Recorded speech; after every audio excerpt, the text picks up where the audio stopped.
தமிழடியான் சொந்தங்கள் அனைவருக்கும் வணக்கம். சோகங்கள்லேயே பெரிய சோகம் புத்திர சோகம் என்று சொல்லுவினம். அந்த புத்திர சோகம் இப்போ யாருக்கு வந்திருக்குன்னு சொன்னால் முன்னாள் ஜனாதிபதி மஹிந்த ராஜபக்சவுக்கு வந்திருக்குது. ஏன்னு சொன்னால் அவருடைய இரண்டாவது மகன் யோஷித ராஜபக்ச கைது செய்யப்பட்டு இப்போ தான் பிணையில் விடுவிக்கப்பட்டிருக்கார். அவர் திரும்பவும் கைது செய்யப்படுவார் என்று சொல்லப்படுது. அதுக்கிடையில் அவருடைய மூத்த மகன் நாமல் ராஜபக்சவை கைது செய்கிறதுக்கான நடவடிக்கைகள் தீவிரமாக எடுக்கப்படுகிறது. சட்டமா அதிபர் இன்றைக்கு அறிவிச்சிருக்கிறார் நீதிமன்றத்துக்கு அவரை விசாரிக்க சொல்லி. ஏனென்று சொன்னால் அவர் கொஞ்ச நஞ்ச காசு இல்லை, ஒரு 700 லட்சம் ரூபா பெறுமதியான ஒரு லஞ்ச ஊழல் ஒன்று செய்தவராம். எனவே இன்றைய காணொலியில் என்ன செய்தவர், ஏது செய்தவர், அந்த பின்னணி கதை என்னன்றதை பற்றி கொஞ்சம் விரிவாக விளக்கமாக பார்க்க இருக்கின்றோம். அத்துடன் இந்த காணொலியினுடைய முடிவில் ஒரு முக்கியமான அறிவிப்பு ஒன்றும் இருக்கிறது. எனவே எல்லாவற்றையும் தொகுத்து இந்த காணொலியில் பார்ப்போம். கொழும்பு கோட்டை பகுதியில் ஒரு 60 மாடி கட்டிடம் ஒன்று கட்டி குறையில் நிற்கிது. அந்த கட்டிடத்தை பார்த்தாலே பே வீடு மாதிரி இருக்குன்னு சொல்லியும் புறா கூடு மாதிரி இருக்குன்னு சொல்லியும் என்ன சொன்னால் அந்த கட்டிடத்துக்குள்ளே புறாக்கள்லாம் இப்போ வசித்து கொண்டிருக்குது. அதை பார்க்கவே பயங்கரமாக இருக்குது. கட்டி குறையில் விடப்பட்டிருக்கு. அதுவும் ஆபத்தான நிலைமையில இருக்காம். அதிலிருந்து கல்லுகள் கீழே பொறிஞ்சு விழுகிறதும் சின்ன சின்ன துண்டுகள் விழுகிறதும் என்று சொல்லி இப்போ கிட்டடியில் கூட ஒரு ஆளோட காருக்கு மேலே ஒரு கல் விழுந்து இந்த கார் சேதமடைஞ்சிருந்தது. இந்த மாதிரி பொதுமக்களுக்கு கிட்டவே போக முடியாத அளவுக்கு ஒரு ஆபத்தான கட்டிடம் உண்டு கொழும்பு கோட்டை பகுதியில் இருக்குது.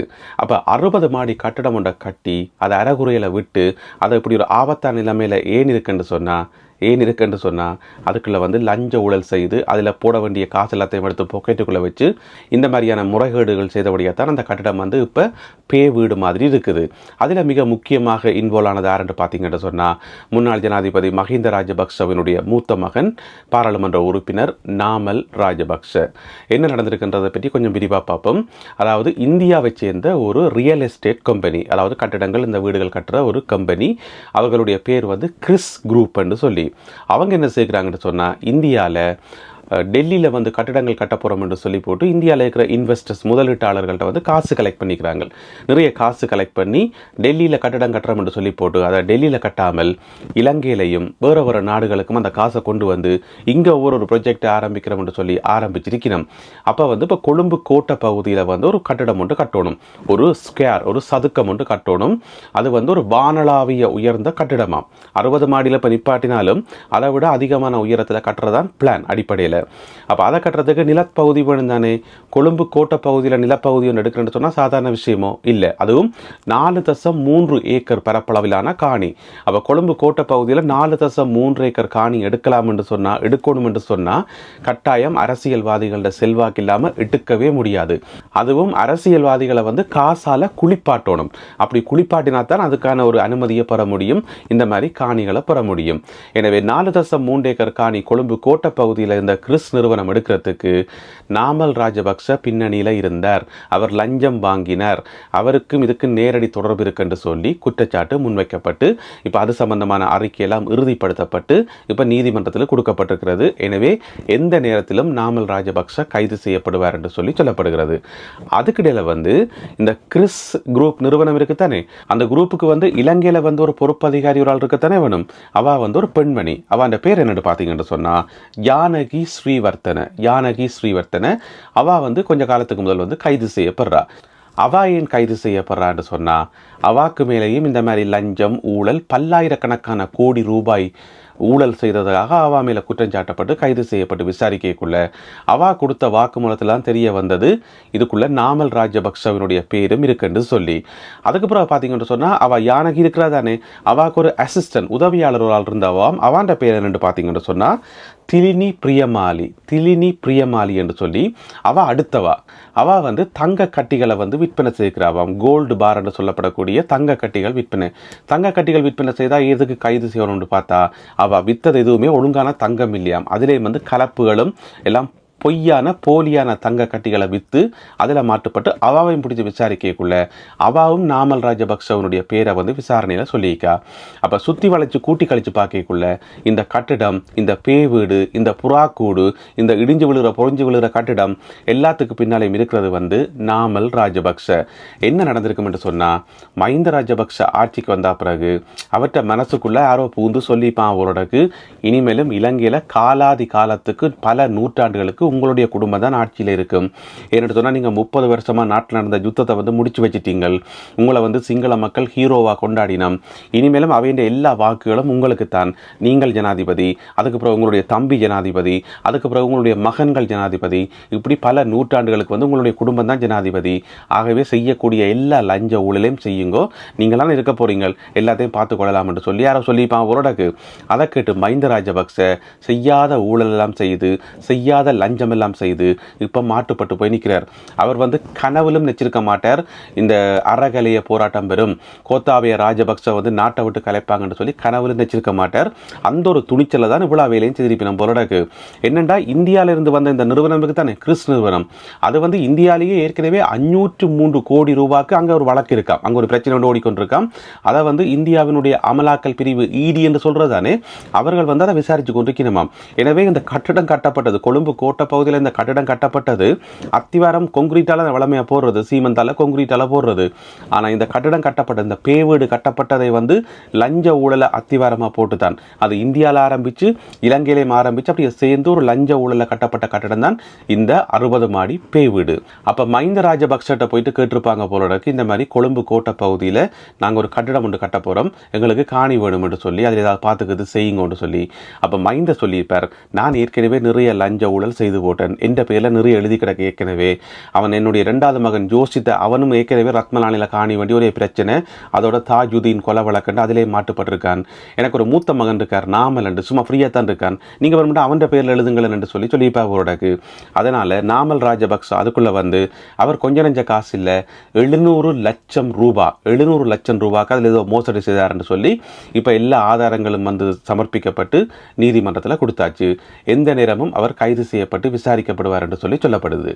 அதுக்கிடையில் இன்னும் ஒரு பகுதி என்னென்று சொன்னால், இந்த கொழும்பு கோட்டை பகுதியில் இருக்கிற 60 மாடி பேய் வீடு இருக்குத்தானே, அதுக்குள்ளே வந்து சில சடங்குகள் செய்யணும், சமய சடங்குகள் செய்யணும், பேயை ஓட்டணும் என்று சொல்லி ஒரு பூசாரி ஒரு ஆளை கொண்டு வந்து பூசை போட்டிருக்கணும். அது சாதாரணமாக எல்லாரும் செய்கிற ஒன்று தான். ஒரு பெரிய கட்டடம் முக்கியமான ப்ரொஜெக்ட் செய்யக்குள்ள இந்த மாதிரி பேய் ஓட்டுறது, இந்த மாதிரி சாந்தி சடங்குகள் செய்கிறது சாதாரண விஷயம், அதை நாங்கள் விமர்சனம் செய்யலை. ஆனால் பிரச்சனை என்னென்னு சொன்னால், அப்படி பூசை செய்ய வந்த அந்த பூசாரிக்கு கொஞ்சம் காசு கொடுத்துருக்கணும். எவ்வளோ கொடுத்துருக்கணும்னு சொன்னால் 6000 லட்சம் ரூபாய். 6000 லட்சம் ரூபாய், உண்மையாக தான், சரியாக தான் சொல்கிறேன். 6000 லட்சம் ரூபாய் கொடுத்து அந்த ஒரு பூசையோட செய்திக்கணும். உண்மையிலேயே அந்த பூசாரியினுடைய பொக்கெட்டுக்கு அந்த 6000 லட்சம் போயிருக்குன்னு நினைக்கிறீங்களா? கடைசி வரைக்கும் இல்லை. அது வந்து 6000 பொக்கெட்டுக்குள்ளே போச்சுன்னு சொல்லி இனித்தான் விசாரணைகள் மூலம் தெரிய வரும்.